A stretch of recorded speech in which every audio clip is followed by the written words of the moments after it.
SilmFilm script discussion, season 2, episode 9, 4 and 3. Marie confirms.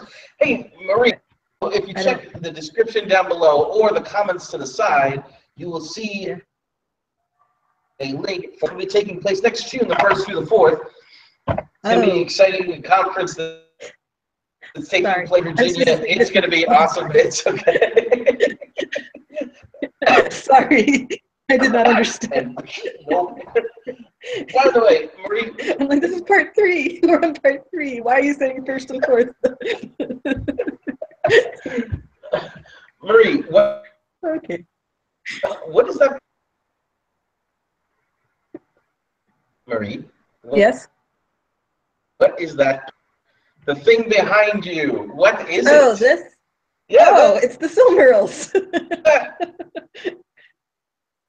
It's a giant banner of the Silmarils. Doesn't everyone have that in their apartment? It's awesome. It also is in a part of the room that has better light. So I thought if I sat over here, I'd have better light. So that's perfect. Yeah. Corner studio there. That's awesome.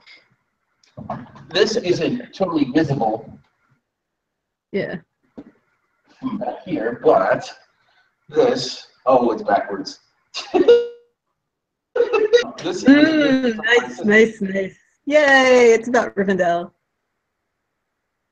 Yep. My sister and my brother-in-law were moving out here. That's not shady. I'll do that later. When they were moving out here, my brother for their lease was up. And so they were going to, it's ridiculous. Just come, instead of paying 2 rents, come and stay here for a little bit.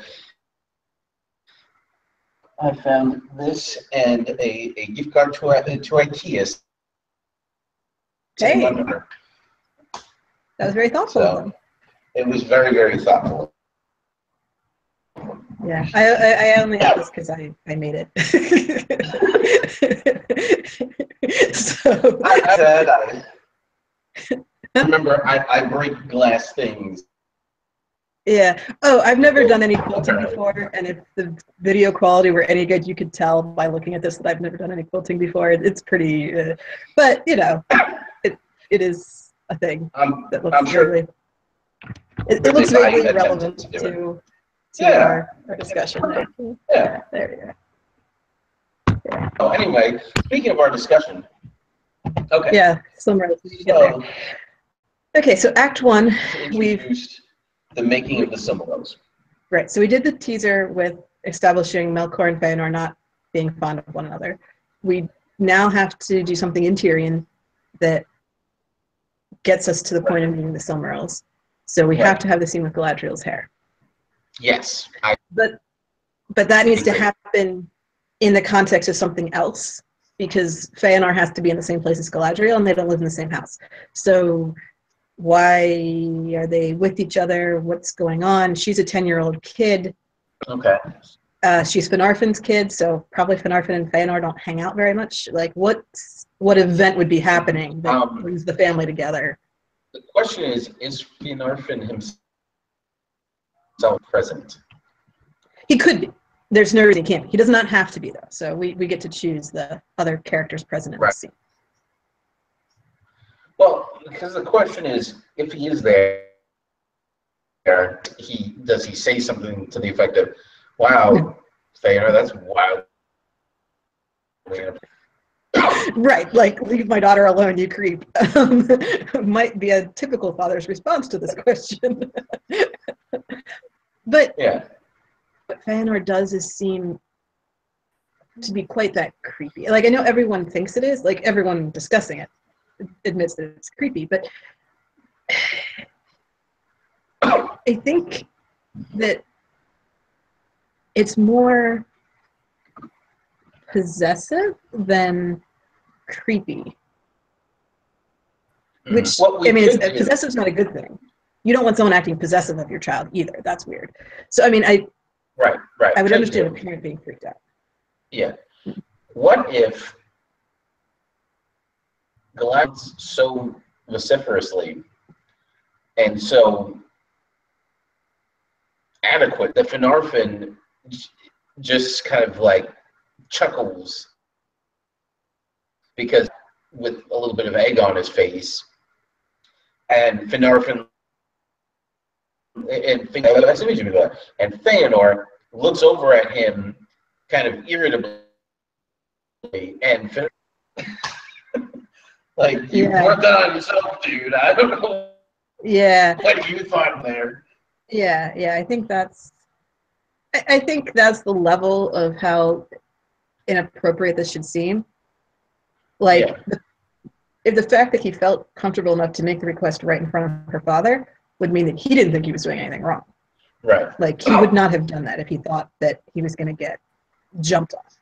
But even being Feanor, like, you know, he's not a complete jerk, just mostly.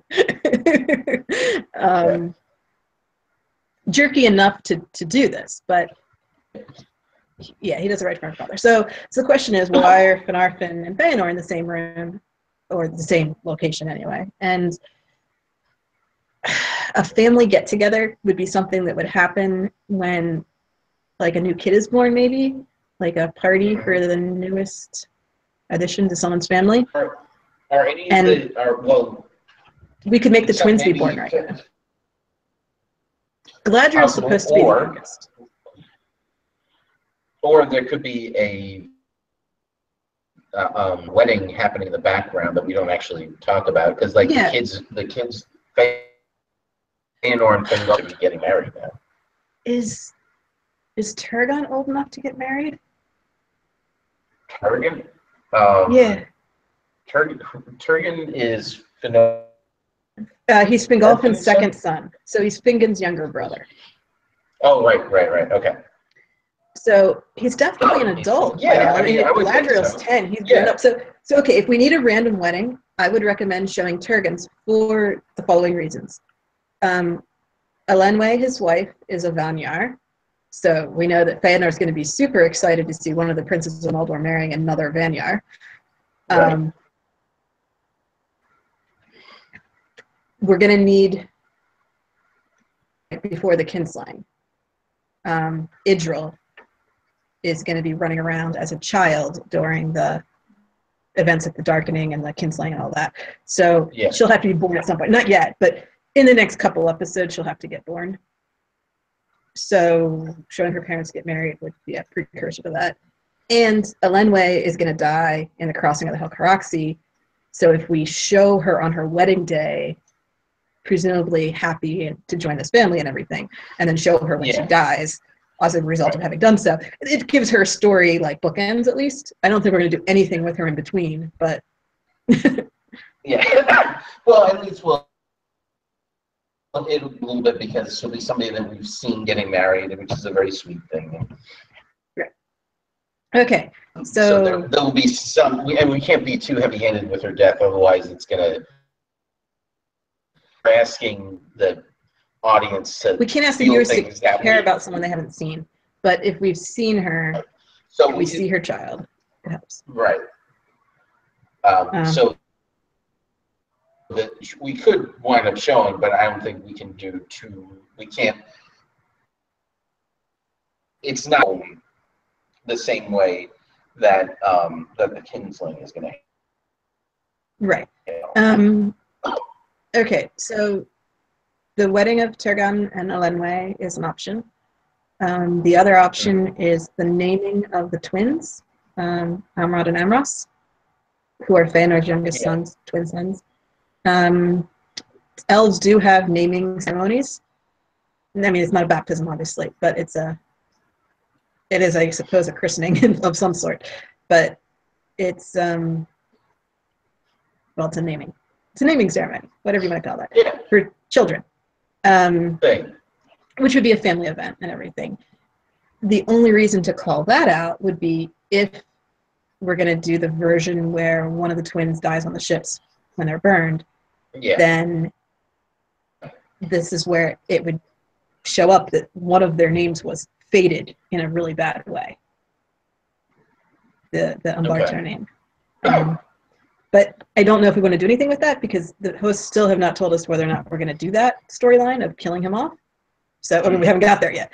So it's the type of thing that when we get there, it'll be like, oh, it would have been really convenient if we had somehow called attention to his name back in Valinor. So those are the two family events that would be worth something later.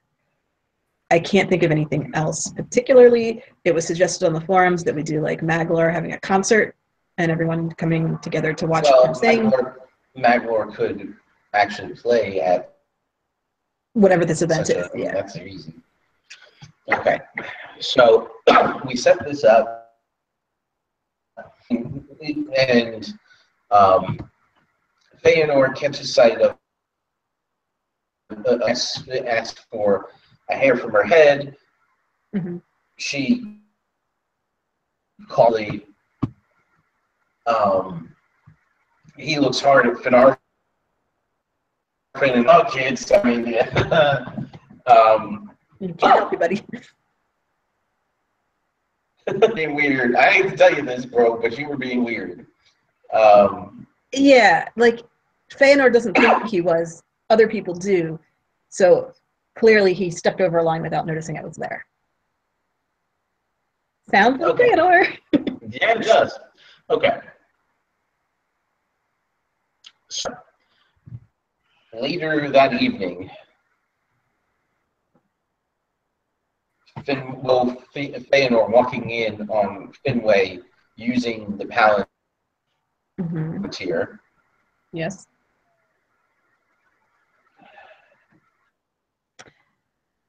Will Feanor doesn't have to be in that scene?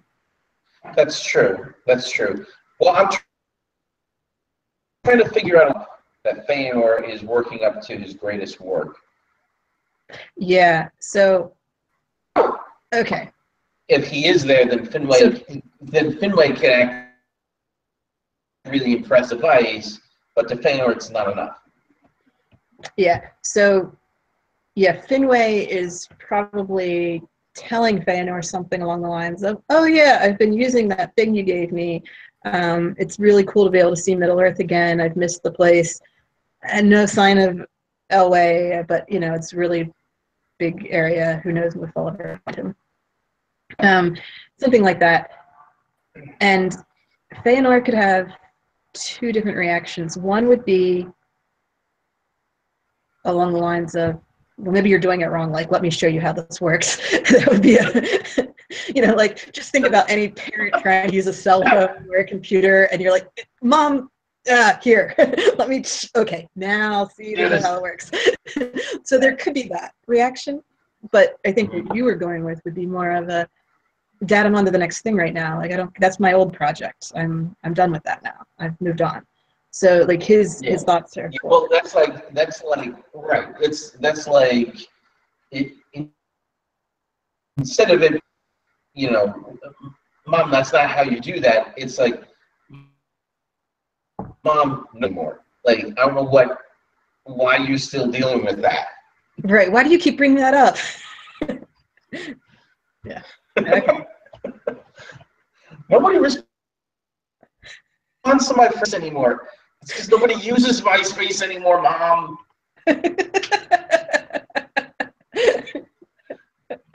Okay, yeah, I can see how that would be a little. Okay, Finwe is out of touch with the newest Noldor contraption that Feanor has thought up. Oh. Which we showed earlier when Finwe was like, I don't get it. Why did we need a new alphabet? The old alphabet worked just fine for me. What was that?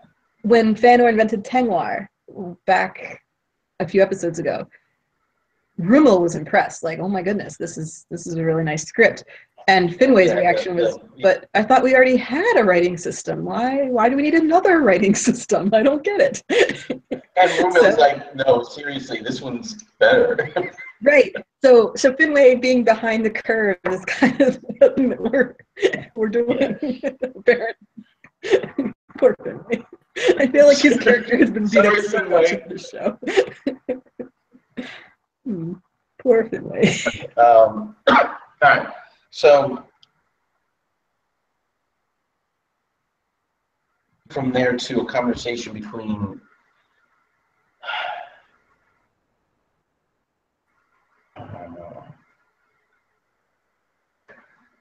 what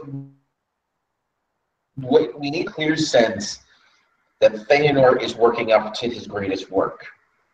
Yes. He has to ask him about his new project. Like, Feanor has to be an,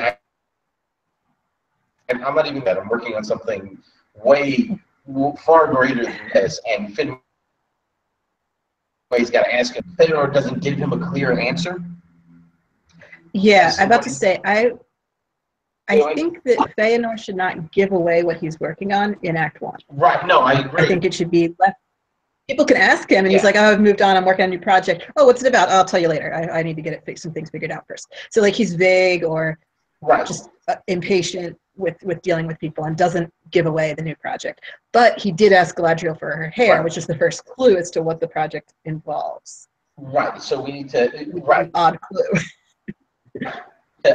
We need to establish, so we're establishing this, but we're establishing a project he's working on, and he's very secretive about it. Right. Okay, so we have a party, a family party, a family get-together.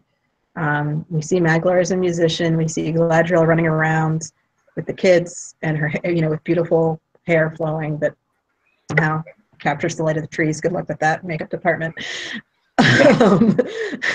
It's a really awesome wig they've got on her, let me tell you. Then with Finway's use of the Palantir has to come up. Right. Is that going to be in conjunction with the party or separate? This is later on, afterwards, like later, right? That's like later that evening. Yeah, that's like later that evening. So do we need something between the party and that scene then? And the reason I ask is Melkor wandering around? I feel like we can get more Melkor in Act 2. Okay. Because we already had him in the teaser. Right, because we've already seen him. So, like the plot discussion is these two scenes here. That's the plot point. Act 2, our pinch point has got to be like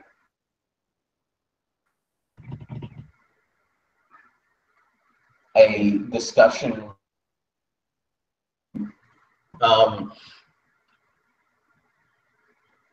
We need to bring Melkor, and I can't decide whether it's just a discussion between reveal of men, the men reveal. That's next episode. Interesting, but it doesn't have anything to do with this story. Right. So we're saving that for the next episode because we want that to be a distrust of the valor issue, which is more serious than a restlessness issue. So the only things he's bringing up in this episode are the restlessness. This land is too small. We should go somewhere else. There's limited resources here, but there's all this cool stuff in Middle Earth that we don't even know about. Like that feeling of, but there's more and greater and better. That's the concept of this episode, which fits with Feanor wanting to do more and greater and better. Like it matches. So the question is this a conversation between Melkor and Nerdanel here? Or at least establish their relationship as a relatively positive at the beginning of Act 2? Yes. So I think we want a generic Melkor wandering around Tyrion scene that leads into a scene where he wanders into a workshop that maybe is where Nerdanel is and some other artisans, and they have a conversation then at that point about projects people are working on and things like that, so that we see Melkor and Nerdanel are pretty comfortable with each other. This is clearly not the first time they've spoken. Well, okay, and he can show admiration for working on also.